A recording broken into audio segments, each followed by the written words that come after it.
कानाराम जी, सूर्या जी मीणा, बाबला जी मीणा, बाबला सीताराम महाराज की, सीताराम महाराज की, सीताराम महाराज की। सुनो, जैसे तपती हुई धरती होती है और बरसात करके उसको हरा भरा कर देती है, ठीक आज एक मनुष्य के लिए बरसात के जैसी जन सैलाब उमड़ पड़ी है और वो आशीर्वाद बरसात लेके उनके ऊपर बरसा रही है कि अगला वापस उनके पक्ष में ये आशीर्वाद विफल नहीं जावे। इसलिए संत लोग भी आए हैं और सब आशीर्वाद दे रहे हैं उनको और इनसे काफी सारी आगे की उम्मीदें भी हैं और वो शायद भगवान करे कि फिर आगे आके उम्मीदों को पूरा करें। दूसरी बात, ये अरावली की बात रही, ये सरकार भ्रष्टाचार के पीछे ध्यान नहीं दे रही है। सच्चाई यही है, ये बड़े बड़े ठेकेदारों को लीज देके अपने जेब भरने के पीछे लगी हुई है। ये अरावली पर्वत माउंट में है, 80% राजस्थान के अंदर गुजर रहा है और इसकी जो शाखा लंबी गुजरात से लेकर दिल्ली तक 4 राज्यों को जोड़ती है और इसकी दूरी 700 किलोमीटर की है, उसमें 80% राजस्थान के अंदर है। और राजस्थान जिसको सुंदर दिव्य दृश्य के लिए तरसती है, अरावली को देख के माउंट आबू आज कितना बढ़िया है और इतने सरिस्का जैसे बहुत बड़े एक एक से पर्वत और जो कि अगर ये इसी तरह से अगर इसको लीज में देते हैं तो मात्र 10% आपके राजस्थान में रहेगी।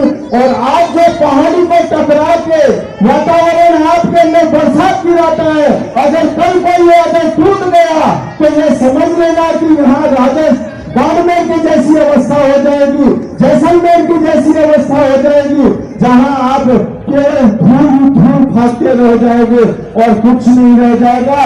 जैसे बांग्लादेशी आज सब मिलकर बहिष्कार किसी भी कार्य के लिए करते हैं, तो अगर समय पड़ा तो सारे युवा मिलकर इसी तरह से बहिष्कार करें और आगे तक पहुंचे। लेकिन ये हरियाली का नाश नहीं होने देंगे। चंद ठेकेदारों के कारण जो ये सरकार करने जा रही है, ये सरकार का बहिष्कार किया जाएगा। ये निश्चित है, निश्चित है, निश्चित है। इसलिए सारे संत भी इकट्ठे हुए हैं, इसी के लिए इकट्ठे हुए हैं कि ये अरावली पर्वत एक राजस्थान की शान है, आन है। इस आन और शान को कभी मिटने नहीं दिया जाएगा, कभी मिटने नहीं दिया जाएगा। ये चंद ठेकेदार जो पैसा कमा के भ्रष्टाचार सरकार के अंदर प्रवेश कर, ये सब दुखी है, चाहे बीजेपी के जनता हो चाहे कांग्रेस की जनता हो, इस निर्णय से सारे दुखी हैं, इसमें तनिक भी संदेह नहीं है।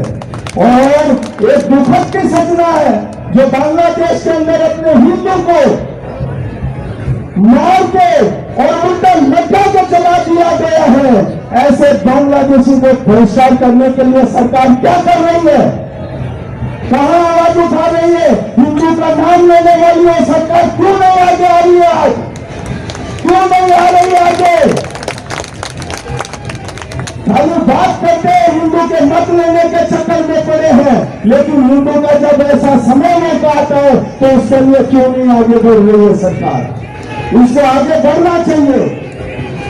तो इसलिए सब लोग ध्यान दें और जीवन में अपनी वास्तव में सच्चाई जीवंश एक ही है, सब एक ही है।